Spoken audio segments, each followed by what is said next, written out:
여러분 안녕하십니까. 신문을 푸는 방송 아침의 매일경제 시간입니다.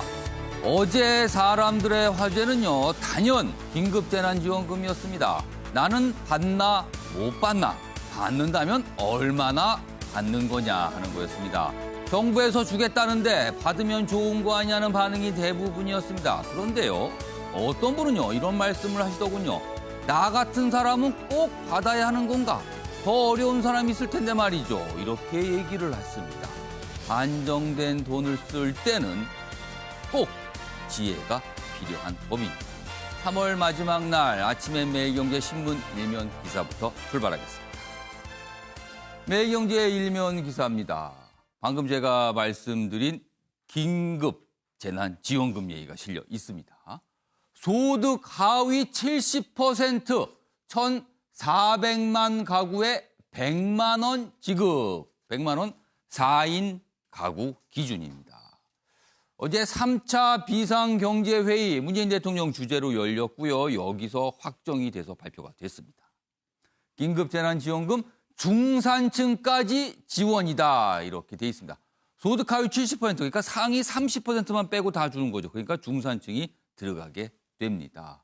그리고 건강산재보험료는 감면 청와대 5월 중순 지급되도록 최선을 다하겠다. 이렇게 어느 정도의 일정도 밝혔습니다. 자, 다음은 서울신문 보겠습니다. 역시 긴급재난지원금 내용 다루고 있는데요. 좀 더 다른 각도에서 좀 보고 있네요. 지자체 지원과는 별개다. 5월 중에 최대 100만 원 돈이 지급이 된다는 겁니다. 여기 보면 가구원, 그러니까 가족이 몇 명이냐에 따라서 좀 금액이 달라지게 된다는 내용도 있고요. 그리고 현금으로 주는 거 아닙니다. 지역 상품권 또는 전자화폐로 지급이 된다. 전자화폐는 뭐 체크카드 형태가 될 수 있고요. 여러 가지 형태가 좀 있습니다. 저소득중 영세사업자 4대 보험료 감면 또는 유예다. 지자체 기본소득 지급 지금 추진되고 있죠. 이거와 중복 지급이 가능하다. 겹칠 수 있다. 이런 얘기도 나와서 이거에 대한 좀 논란도 좀 있습니다. 이번엔 동아일보 보시죠. 기사가 이쪽에 있습니다. 코로나19 여파가 교육까지 미치고 있습니다. 지금 개학을 못하고 있죠. 그래서 뭐 온라인 개학을 한다. 뭐 여러 가지 계획까지 나오고 있는데 이것도 영향을 받을 수밖에 없습니다. 수능 미룬다. 사실상 이렇게 가고 있습니다. 지금 미루긴 미루는데 한 주를 미룰 것이냐, 두 주를 미룰 것이냐. 두 주를 미루게 되면요. 12월에 수능을 보게 됩니다. 그리고 오늘 개학 연기 여부와 함께 발표될 예정입니다. 마지막으로 세계일보 확인해 보겠습니다. 일본, 한국발 모든 외국인 입국을 막는다. 일본이 뒤늦게 강수를 두고 있죠. 여태 가만히 있다가. 그리고 더욱더 좀 이상한 점은요. 올림픽 연기한다고 발표가 나온 다음부터 갑자기 코로나19 확진자가 늘고 있습니다. 일본 매체 보도인데요. 우리나라도 포함됐고요. 미국, 중국, 유럽 전역에서 오는 모든 외국인의 입국을 막는다. 오늘 아마 일본에서 이런 내용 발표할 수 있다. 이렇게 보도가 되고 있습니다. 그리고 도쿄올림픽 내년 7월 23일 딱 1년 미루는 걸로 합의가 됐습니다. 자, 지금까지 일면기사 짚어봤고요. 오늘 네 분 패널 나오셨는데요. 한 분씩 소개해드리겠습니다. 먼저 최경선 매일경제 논설위원 자리하셨고요. 그 옆에는요. 윤기찬 변호사 나오셨습니다. 그리고 오창석 시사평론가 나오셨고요. 오랜만에 양지열 변호사도 자리하셨습니다. 안녕하세요.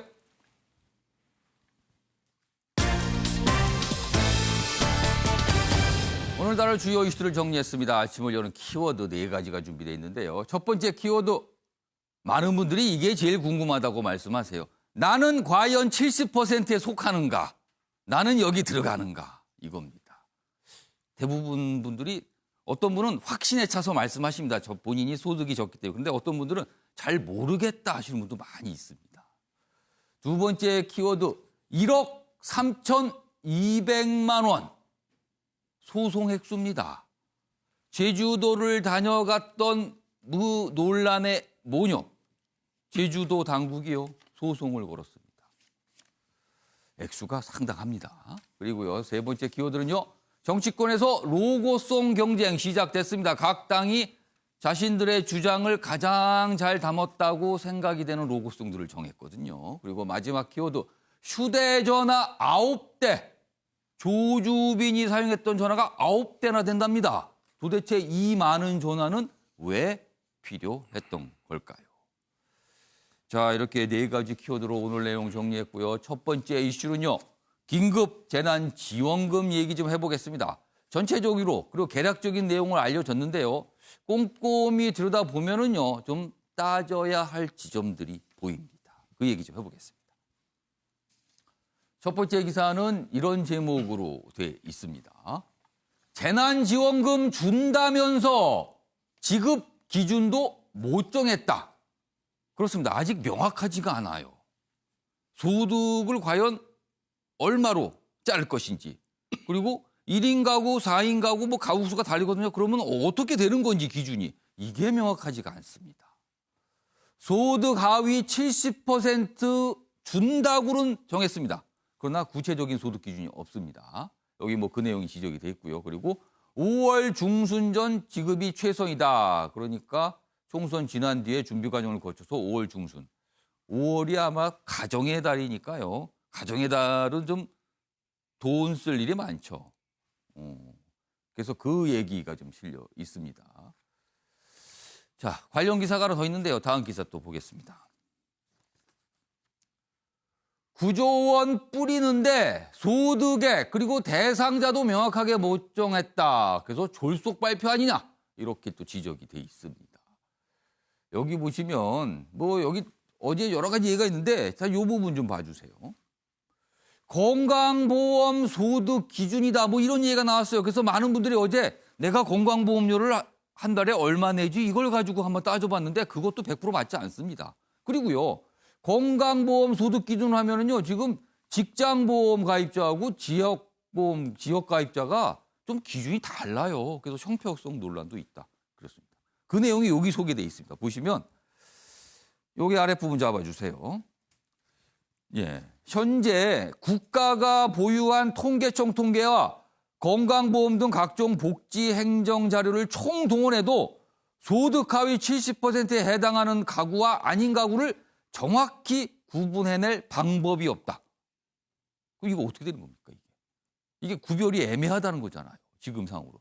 그리고 이걸 마련하려고 엄청나게 또 많은 일을 해야 된다는 소리가 됩니다. 또 있습니다. 물론 국민건강보험 월 보수액을 활용하는 방법이 있다. 그럼 가장 간단합니다. 이 방법은 명확하게 있거든요. 지금 쓰고 있어요. 그런데 이것도 문제가 있다는 겁니다. 아랫부분입니다. 직장 가입자는 재산을 계산하지 않고 근로소득만 따지는 반면에 지역 가입자는 재산을 함께 계산한 수치이기 때문에 뭐 누구는 다르고 누구는 다르다. 이게 형평성 문제가 또 발생할 수 있다는 겁니다. 그러니까 지역 가입자 중에서 어떤 분들 재산은 많은데 소득이 적으신 분들이 있어요. 그럼 소득 기준만 할 것이냐? 재산까지 포함할 것이냐? 이런 또 문제가 발생을 하고 있습니다. 자, 그럼 여기서요. 어제 문재인 대통령과 경제부총리가 한 말이 있습니다. 들어보겠습니다. 정부가 재정 운영에 큰 부담을 안으면서 결단을 내리게 된 것은 어려운 국민들의 생계를 지원하고 방역의 주체로서 일상활동을 희생하며 위기 극복에 함께 나서주신 것에 대해 위로와 응원이 필요하다고 여겼기 때문입니다. 또한 코로나19가 진정되는 시기에 맞춰 소비 진작으로 우리 경제를 살리는 데도 큰 역할을 할 것입니다. 경제적으로 좀 더 견딜 수 있는 분들은 보다 소득이 적은 분들을 위해 널리 이해하고 양보해 주실 것을 당부드립니다. 코로나19로 인한 피해 범위가 확대되고 있는 점을 고려하여 국민의 소득 하위 70%인 1,400만 가구를 그 지원 대상으로 하였습니다. 둘째, 가구당 지원 금액은 가구원 수에 따라 차등적으로 지급할 계획입니다.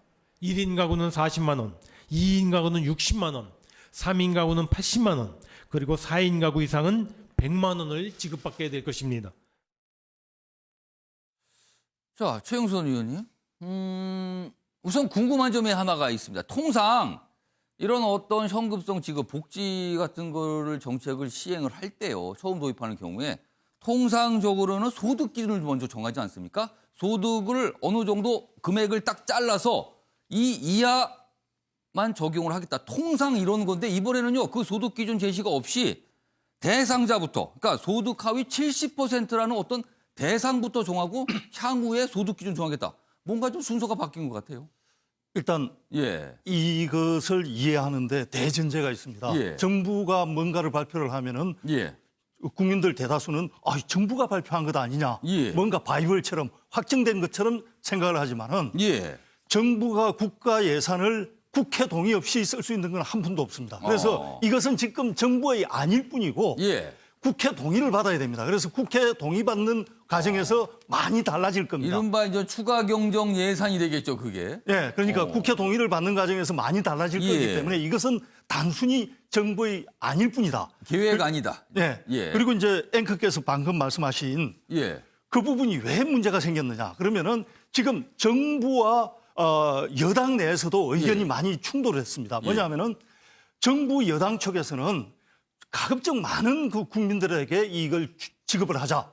그리고 기획재정부 측에서는 예. 그렇게 많이 지급하다 보면은 국가 채무 비율이 높아지고 그렇게 돼서 국가 신용도가 떨어질 수 있으니 가급적 좀 아껴서 필요한 사람들에게만 지급을 하자. 이렇게 예. 양측이 충돌했습니다. 그래서 정부 여당 쪽에서는 예. 1인당 얼마씩 지급을 하자. 이런 안을 내세웠고 기획재정부 측에서는 그게 아니라 예. 한 가구당 얼마씩 지급하자. 이렇게 또 달랐었고요. 예. 그다음에 기획재정부 측에서는 예. 금액을 정해서 우리 통계도 있으니 예. 일정 금액 이하인 사람, 소득이 일정 예. 금액 이하인 사람을 지급하자. 통상 지금까지는 그런 네. 기준이었잖아요. 그게 기획재정부 측 의견이었고 여당 측에서는 그럴 게 아니라 좀 더 많은 사람들에게 지급을 하려면은 국민 몇 %를 대상으로 지급을 한다. 이래야 국민들이 좀 더 예. 많은 사람들에게 지급이 되는 것처럼 예. 이해할 수 있다. 이렇게 이제 여당 측과 기획재정부 측 의견이 충돌하면서 이번 같은 경우에는 초기에는 예. 중위소득의 1.5배 예. 뭐 이런 식으로 금액이 예. 소득을 기준으로 하자면 예를 들자면 이제 4인 가구 같은 경우에는 4인 가구에 700만 원 이하인 가구에 지급하자. 예. 이런 안이 있었는데 그게 예. 아니다. 국민 70%에게 지급을 하자. 이렇게 이제 중간에 바뀌었는데 문제는 이 국민 70%를 아까 기사도 소개를 했지만은 예. 국민 70%에 해당되는 선이 어딘지에 대한 통계가 없다는 겁니다. 과연 그럼 70%가 지금 뭐 소득 하위라는 얘기부터 일단 나왔는데 그럼 이게 오로지 소득만 따지는 겁니까? 아니면 재산까지 다 포함을 하는 겁니까? 그것 자체도 지금 확정이 되어 있지 않습니다. 이것도 상당히 중요한 문제인데요. 예. 과거에 기초노령연금이라고 있었습니다. 예. 노인들에게 매달 뭐 예. 10만 원, 20만 원 지급하는 게 있었는데 그때 처음에는 이제 소득만 기준으로 지급을 하다 보니까 소득 있는 사람한테는 안 주고 예. 소득 없는 사람한테만 지급을 하다 보니까 어떤 예. 일이 벌어졌냐 하면은 강남에서 가장 부자 동네인 타워 팰리스에 거기서 살고 있는 진짜 부자한테는 노령연금이 지급이 됐습니다. 그런데 왜냐하면 소득이 그 사람 없다는 소득이 이유로. 없으니까. 근데 그 앞에서 수의 쓰는 분들한테는 노령연금이 지급이 안 됐습니다. 왜냐하면 그 사람은 매달 소득이 있으니까. 그런 문제가 있어서 예. 진짜 부자한테 안 가야 될 돈이 가고 예. 돈이 가야 될 때 안 간다 해서 이제 재산을 소득으로 환산을 하자. 예. 이게 이제 이 기본 개념인데 예. 그것도 지금 통계가 제대로 돼 있는 게 없어요.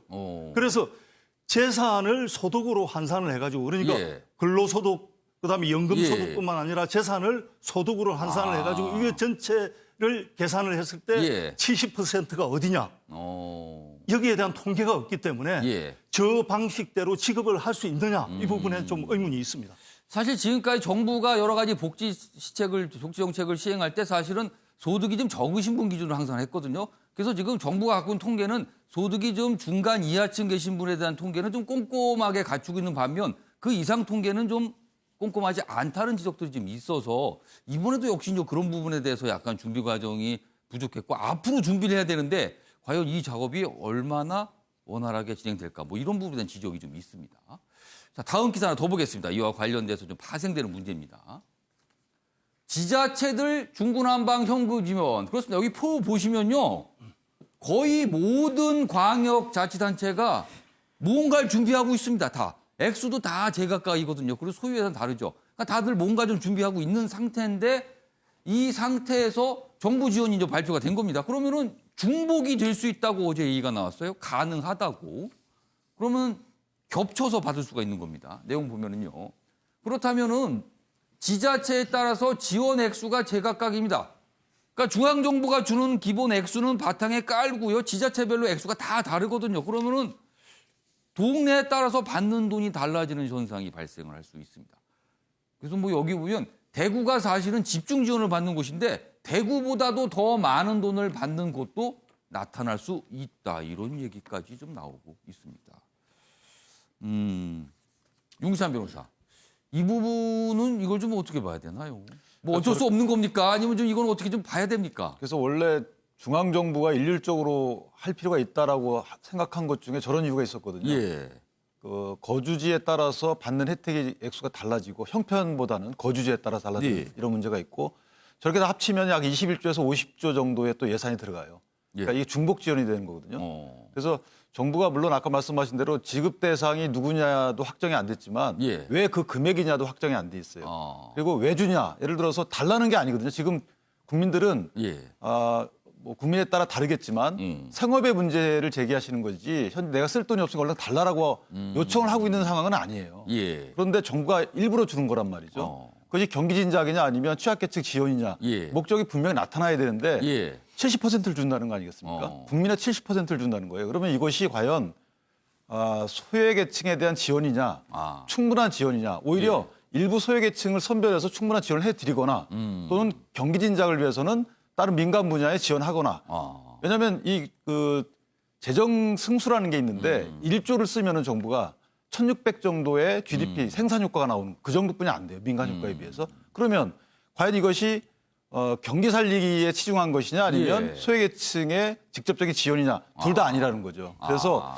조금 물론 정부가 더 생각할 시간을 갖겠지만 서둘러 발표한 이유는 사실 총선을 염두에 둔 거라고 아니할 수가 없어요. 솔직히 야당은 좀 말씀드리면. 그런 시각으로 보고 있는 거예요. 왜냐하면 아무런 기준도 없고 왜 그 금액을 주는지에 대한 설명도 없고 국민 전체 70%를 준다는 거기 때문에 일정이 중산층까지 다 준다는 거 아니겠습니까? 그것도 충분한 액수가 아닌 금액을 자 이것을 뭘로 설명할 것이냐에 대해서 오해의 소지가 상당히 큰 발표다. 이렇게 생각을 하고요. 그 경기도복지 예산도 지금 10조가 넘어요. 27조 중에. 각 지자체별로 복지 예산이 참 그 비율이 굉장히 높아요. 이런 상황에서 또 복지를 예산을 꾸려서 베푼다는 것은 좀 생각해봐야 되지 않나. 알겠습니다. 오히려 소외계층에 집중적으로 지원하는 것이 낫다. 저는 이렇게 생각합니다. 자, 오창석 평론가는 아마 좀 약간 좀 다른 어떤 판단을 좀 하고 계신 것 같아요. 예, 말씀하시죠. 네, 일단은 뭐 총선을 앞두고 했다라고 보기는 좀 어렵고요. 사실 유례 없는 뭐 어떻게 보면 코로나 바이러스 때문에 전 세계 각국이 힘듭니다. 독일 같은 경우는 총선이나 선거 연기했어요. 연기하고 나서 GDP 대비 30%를 풀겠다라고 얘기를 했고 미국 같은 경우도 10%, 일본도 10%입니다. 대한민국 같은 경우는 지금 나와 있는 저 20여 조, 지금 앞으로 시행할 9조 1,000억, 그리고 지금 뭐 세제 감면이라든지 건강보험 유예, 그리고 서민 안심대출 유예, 뭐 소상공인 전월세 대출 유예 이런 거 다 포함하면 130조 정도 된다고 해요. 근데 그게 GDP 대비 7%밖에 되지 않아요. 그러니까 다른 나라에 비해서 많이 쓰고 있다고 보기는 어렵고 다만 저는 지금까지 나온 정부 지원안이 다 바뀌어야 된다라고 저는 생각을 하는 것이 왜냐하면 지금 20조밖에 안 되죠. 김종인 대표 같은 경우 100조 쓰자고 얘기를 했어요. 그렇습니다. 그러니까 20조가 100조에 비하면 5분의 1밖에 되지 않거든요. 그럼 쓸 때 좀 확실하게 써야 된다. 지금 지자체별로 지금 경쟁적으로 지금 갑자기 재난소득을 그러니까 갑자기들 많이들 계획을 잡고 있어요, 지금. 근데 사실 저게 효과가 있다라는 보고도 많습니다. 예를 들어서 이재명 지사가 얘기했던 것 중에 경제학자 밀턴 프리드만이 얘기했던 헬리콥터 머니. 그냥 돈을 현금 지급하니까 돈을 묶어두고 쓰지 않는 경우가 있다라는 것이죠. 그래서 상품권, 지역 화폐에서 무조건 지역 경제 활성화를 시킬 수 있도록 그러니까 시한을 정해서. 소비나 지출을 유도하기 위해서 상품권 형태로 기간을 한정해서 준다. 네, 그렇죠. 만약에 5월에 지급하면 6월 30일까지 쓰세요라고 얘기를 한다면 정부가 100조가 풀면 예. 100조는 6월 30일까지 써야 되는 돈이에요. 예. 그렇기 때문에 강제적으로 경기 부양책이 될 수 있다는 것이고요. 그런 연구 결과는 굉장히 많습니다. 그리고 지금 정부 같은 경우도 상품권 형태로 지급하겠다라고 얘기를 했거든요. 예. 그렇다면 다만 지금 70%가 무슨 기준이냐? 예. 지금 대한민국의 가구가 2,050만 가구입니다. 예. 그러니까 그 중간에 70%를 뚝 잘라서 1,400만 가구라고 했는데 예. 그렇다면은 부자 백수는 어떻게 할 것이며 나는 부자인데 세금 많이 내는데 나는 왜 못 받느냐 이 불만은 또 어떻게 할 것이며 또 예전에 그 동사무소 같은 곳에 가서 예. 이른바 깔창생리대라고 해서 하위 10%에서 20% 예. 또는 차상위 계층까지 지급한 적이 있었거든요. 예. 그 당시 여학생들이 불편해했던 것이 무엇이냐면 동사무소에 가서 나의 가난을 증명하면서 이걸 받아야 된다는 예. 거예요. 예. 근데 지금 보면은 경기도민 같은 경우는 전도민에게 지급하지 않습니까? 예. 10만 원으로 4인 가족이면은 40만 원으로 외식 한 2번 정도 할 수 있어요. 근데 만약에 70%의 지급을 하게 된다. 그럼 전 국민이 와서 너 받았어? 나 받았어. 너 하위 70%네? 이게 돼요. 그렇다면 국민들이 내가 받았다는 것을 얘기하기 좀 애매해요. 상품권을 쓸 때마다 받는 사람들도 이 사람 하위 70%구나. 그게 이런 확인이 느낌이 되는 들어요. 거죠, 사실은. 그러니까 증명이 된단 말이죠. 그러니까 사실은 지금 9조 1,000억을 선별적으로 준다고 했는데 예. 국민 1인당 그냥 무차별적으로 20만 원 주더라도 10조밖에 되지 않아요. 그러니까 9,000억 정도밖에 차이 나지 않는 것인데 그리고 지금 늦어지는 이유가 예. 선별하는 작업 때문에 늦어진다는 거 그게 아니겠습니까? 아마 시간이 걸릴 거예요. 그렇기 때문에 여기에 대해서는 굳이 이렇게 따지지 말고 전 세계 국가들이 자기 GDP 대비 10% 이상씩 쓰고 있는데 예. 왜 유독 우리나라만 이렇게 몸을 사리고 있는 것인가? 그런 걸 따져볼 필요가 있다. 오천호 평론가는 전 모든 국민에게 다 줘야 된다. 지금 왜 30%는 빼놨냐 이 말씀을 좀 하시는 거네요. 네네.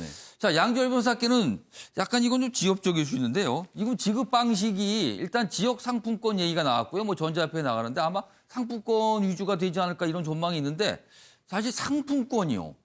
상품권은 그 지역에서만 쓸 수 있고 그다음에 기간이 한정됐는데 소위 말해서 현금이 또 필요하신 분들이 있어. 그럼 이른바 소위 상품권 깡의 가능성이 있다. 이런 것도 오늘 기사에 나와요, 지금요. 그러니까 현찰화 시킨다는 거죠. 어떤 다른 방식으로. 과거에 어떤 상품권이 됐을 때 이럴 때 그런 얘기가 종종 어떻게 소개가 됐는데 이번에 혹시 또 그런 가능성, 이게 쓸데없는 생각입니까? 아니면 가능한 겁니까? 뭐 일부에서의 일탈이라고는 항상 예. 있을 수밖에 없다라고 생각을 하고요. 예. 그리고 이제 지금 말씀하신 것처럼 이제 현금이 당장 필요하신 분들도 있을 수 있을 겁니다. 예. 그런데 이게 지금 기본적으로 재난지원금으로 지급되는 전국민 70%와 별개로 예를 들어 소외계층에 대해서 나가는 지원금이 따로 지금 유지가 되겠다라는 거고요. 그렇죠. 중복이 됩니다. 중복이 됩니다. 예. 무급휴직을 해서 지금 일자리가 없는 분들에게 당장 생계지원금으로 나가는 것들, 뭐 소상공인이라든가 중소기업의 그 기업 예. 지원장으로 대출을 받을 수 있도록 하는 혜택이나 이런 것들이 없어지는 게 아니고 아. 거기에 더해서 이런 것들이 나가기 때문에 예. 이거를 좀 충격을 최소화할 수 있을 거라고 보는 거고요. 예. 사실 지금 뭐 앞에서 여러 가지 말씀들을 다 해주셨고 다 예. 일리가 있는 말씀들이지만 이거 정부에서도 최초로 대한민국 사상 최초로 해보는 처음입니다. 거고요. 혼란이 있을 수밖에 없습니다. 뭐 그러니까 정부도 안 해봤어요, 예, 이런 거. 물론 언론에서는 이런 것들을 지적을 했고 저도 개인적으로는 예. 나누지 않고 전체 다 지급하는 쪽에 찬성하는 입장이지만 예. 그러나 한편으로 이거 경계가 되는 건 문제가 되는 건 결국요. 69%가 71%가 이 정도 석연에 계신 분들이 주로 문제가 되지. 오 산에서 예를 들어 금액이 한 1, 2만 원 차이로 받고 뭐 못 받고 나는- 소득에 따라 달라질 수도 있어요. 그렇죠, 그렇죠. 정말로 예. 소득이 많으신 분들이 100만 원 없다고 뭐 이렇게 힘들어지는 것도 아니고 못 받는다고 불평이 예. 있다고 아주 큰 불평일 수도 없고요. 오히려 중심이 되는 거는 정말 하위 40%, 30% 예. 그 차상위 계층이라 불리는 분들이 이걸로 조금이라도 더 숨통을 튄다면 저는 그 자체가 큰 의미가 있다고 봅니다. 자, 지금 뭐 네 번 말씀 쭉 연속해서 자세히 들어봤는데요. 결국은 지금 정부가 지급하는 어떤 이 취약계층에 대한 지원은 그대로 유지된 상태에서 추가로 지금 가는 거니까 어떻게 보면은 경기 진작의 취지가 좀 있다. 뭐 이런 설명들이 좀 오늘 소개가 됐습니다. 자, 그러면요. 이와 관련해서 과연 돈은 어디서 조달을 할 것인가? 이제 그 부분이 또 있습니다. 정부는 국방, 그다음에 SOC, 사회 간접자본 등 이른바 이제 건설이죠. 뭐가 지구, 다리 짓고 뭐 이런 거. 이런 예산 등 깎아서 정부 차원에서 7조를 마련을 하고요. 그리고 2조 정도는 지방자치단체가 대라. 이겁니다, 지금. 근데 이게 추경으로 이렇게 마련하는 건데 이제 국회 통과가 이제 남아 있는 거예요. 여기 보시면 그러니까 재정 악화를 최대한 줄이려 기존에 짠 올해 예산 중에서 돌리는 겁니다. 돈을 이쪽으로. 어떤 거에서 안 써도 되는 부분을 찾아서. 자, 감액 규모 정부 계획에 못 미치면 결국엔 또 이게 채권을 발행해서 이제 빚이 되는 거잖아요. 그러니까 이게 과연 될 것인가. 여기 보시죠. 지금 전체적인 액수가 좀 소개되어 있는데 이번 재난지원금 지급에는 총 9조 1천억 원이 필요한데 정부는 이 가운데 2조 원은 지방자치단체가 분담하고 나머지 7조 1천억 원은 4월 중 추경을 통해서 마련한다. 2차 추경이 됩니다. 올해. 그러면요. 이와 관련해서 어제 홍남기 경제부총리가 한 설명이 있습니다. 들어보겠습니다. 이번 긴급재난지원금 소요 규모는 총 9조 1천억 원 규모이고 이 중 정부의 추경 규모 대상은 7조 1천억 원 수준이 될 것으로 판단됩니다. 이번 추경은 하루라도 빨리 국민들에게 돌아가야 하는 긴급 지원인 만큼 추경안을 최대한 조속히 마련하여 빠른 시일 내에 국회에 제출되도록 하겠습니다. 자, 최영수 의원님, 먼저 가장 이 근본적인 질문 좀 드릴게요. 이게 기존에 잡아놨던 올해 예산 중에서 일부를 돌려서 7조를 마련한다는 건데 이거 깎는 게 간단합니까? 아니면 이거 만만치 않은 작업입니까? 아유, 어려운 일이죠.